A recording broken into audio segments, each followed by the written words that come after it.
Harka fuunee ashamaa akkam jirtu kabajamoo dhaggeeffattootaaf daawwattoota keenya kan dhaggeeffataaf daawwataa jirtan Keelloo Miidiyaadhaa oduu har'aan isinitti hima. Naacha gurguddaa faarsaa qurxummii xixinnaa balaaleffachuun fafaa jedhe Jawaar Mohaammed ergaa fuula Facebook isaa gubbaa katabeen. Sarbamni mirga namoomaa Oromiyaa keessatti ga'u hammaataa ta'uu uummanni himata. Rakkina caasaan mootummaa irraan ga'u kanas hawaasni sadarkaa obsa fixachiisuu irra ga'u isaa eera. Inumaa maqaa garaa garaa uummatatti moggaasuun ajjeesuu dabalatee yakki naannicha keessatti raawwatamin hin jiru jedhama. Humnaan uummatarraa qarshii funaanuun hawaasni fedha isaan deeggare jechuu kaffaltii nagahee hin qabneen uummata boqonnaa dhowwuun caasaa mootummaa akka malee hammaateera.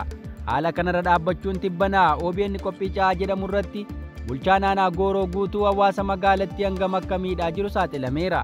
Dhimma kana ilaalchisuun Jawaar barreeffama fuula miidiyaa hawaasaa isaa gubbaa maxxanseen sirna amma biyya bulchaa jiru gaara hanga gadiitti hojii akkanaa raawwachuu ibse.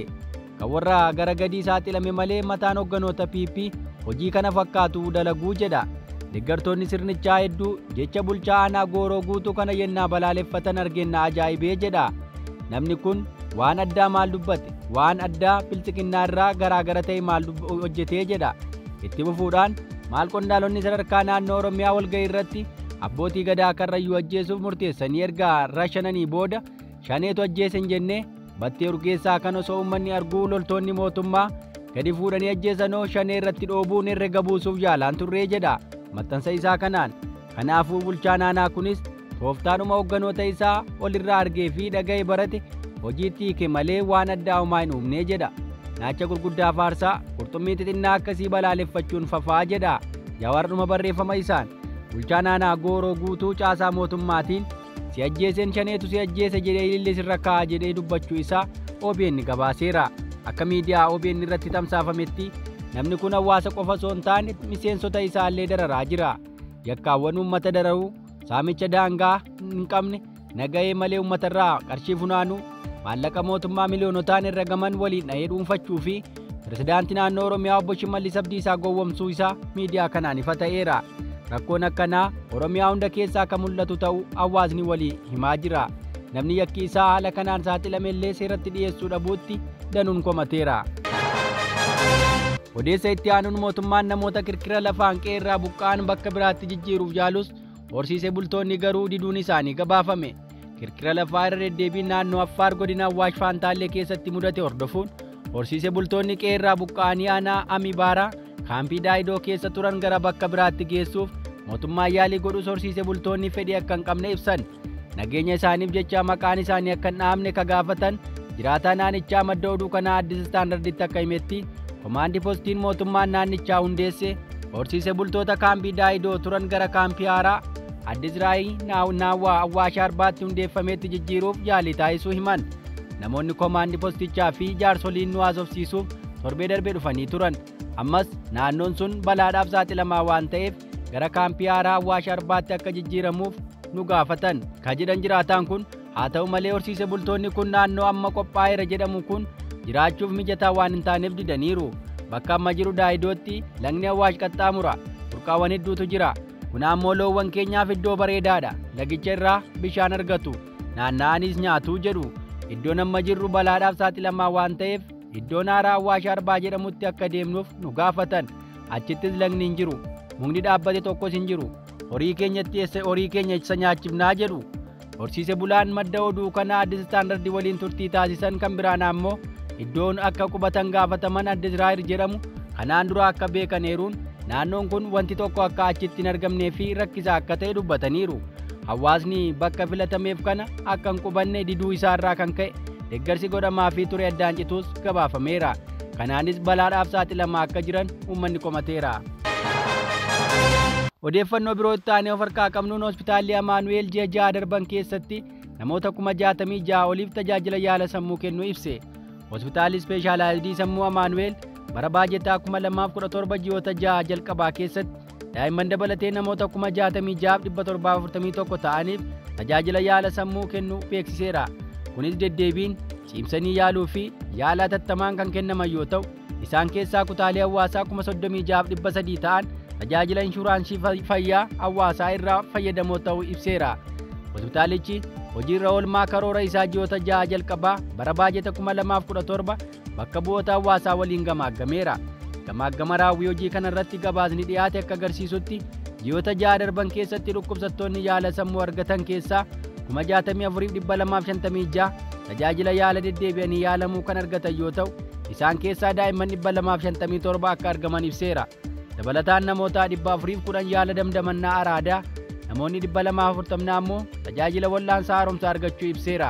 Akkasumas namoota 413 qorannoo yakkaa irratti gaggeeffamaa turan yaala deddeebiinii fi mana yaalaa ciibsanii yaaluu argataniiru jedha. Kana cinattis hospitaalichi tajaajila faarmaasii fooyyessuuf hojii hojjechaa jiruun dameen tajaajila kanaa keessatti sadarkaan argama qorichaa hospitaalicha dhuma waggaa parsantii 100 akka ga'uuf kan karoorfame yoo ta'u, ji'oota 6 jalqabaa keessatti parsantii 88.7 galma ga'uu ibseera. Hospitaalli kun bara 1930 irraa eegalee dhukkubsattoota ciibsanii yaaluu, deddeebii, yaala tattamaa, qorannaa sammuu, yaala sammuu daa'immanii fi wal'aansa niwurooloojikaalaa kennaa tureera. Oduu keenya birootiin hawaasni Tigraay balaa waraanaan qeerraa buqqa'e jaarmiyaa siyaasaa naannichaa TPLF buusii akka kaffalu dirqamsiisaa akka jiru ibsame. Bara 2020 irraa kaasee waggaa 2f waraana hamaa keessa akka turte naannoon Tigraay gaagaa mammaataa keessummeessuu isheetu himama. Naannichatti hawaasni miliyoonotaan lakkaa'aman qe'ee isaanii irraa buqqa'uuf dirqamaniiru. Isaan qe'ee irraa buqqa'an kana dhaabbileen gargaarsa namoomaa idil addunyaa deeggarsa taasisuufiin cina dhaabbataa jiraachuu himu. TPLF ammoo hawaasa qe'ee irraa buqqa'ee hirkattummaan jiraatu kan dirqamaan maallaqa irraa funaana jedhamuun qeeqameera. Madda oduu keenyaa sagaleen Jarmanii Dochobeleen akka gabaasetti TPLF baraaraa jechuun dirqamaan uummata rakkataa jiru tokko isaanii qarshii 200 gaafataa jiru jedhe. Xalayaan Komishinii Bulchiinsa Sodaa Balaa Naannoo Tigraay, Bulchiinsa Godina Kaaba Dhihaa Tigraay fi Bulchiinsa Magaalaa Shireetti barreesse akka agarsiisutti tokkoon namoota buqqa'anii jiranii TPLF baraaruuf gaggeeffamaa duula jiruun qarshii 200 akka kaffalan dirqisiifamaniiru jedha. Gocha wayyaaneen uummata buqqa'e irratti raawwataa jiran kanas bulchiinsi yeroo naannichaa sagantaa nyaataa addunyaatti himachuu isaa gabaasa kana keessatti eerameera.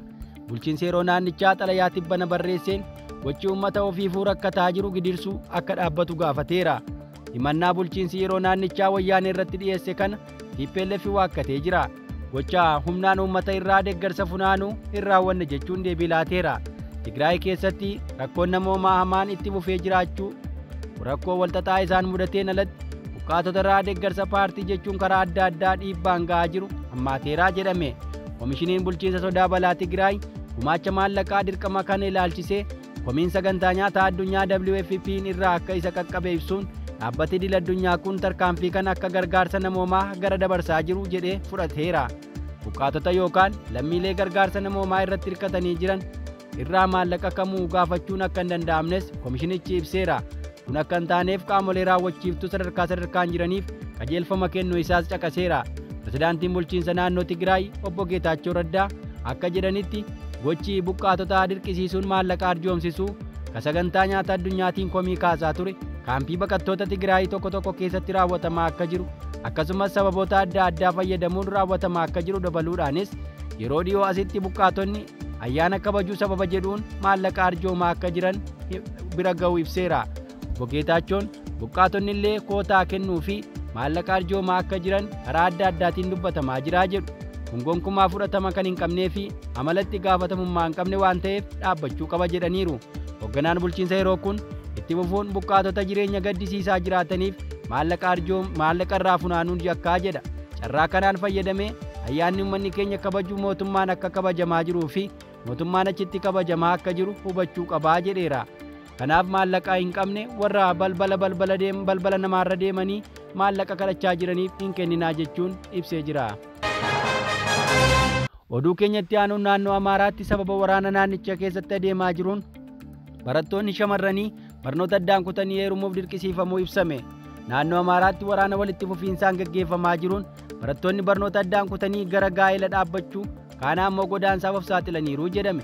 Akka taajjabdoonni kunneen jedhanitti nageenyi naannicha keessatti mul'achuu dhabuu irraa kan ka'e barattoonni hedduun barnoota addaan kutuun filannoo adda addaa hordofaa jiru.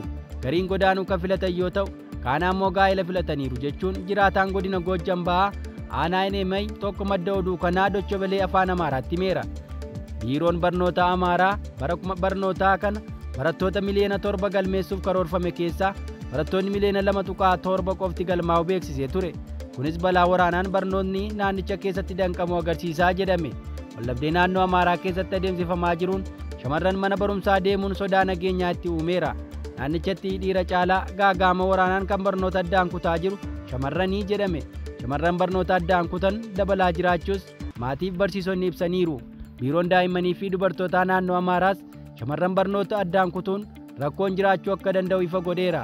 Haa ta'u malee haala nageenya naannichaatiin wal qabsiisee biiroon kun odeeffannoo guutuu kennuuf sodaa akka qabu caqaseera. Egaan dhaggeeffattoota keenyaa odeeffannoon har'aaf qabannee kan hangammaa dhaggeeffattan ture.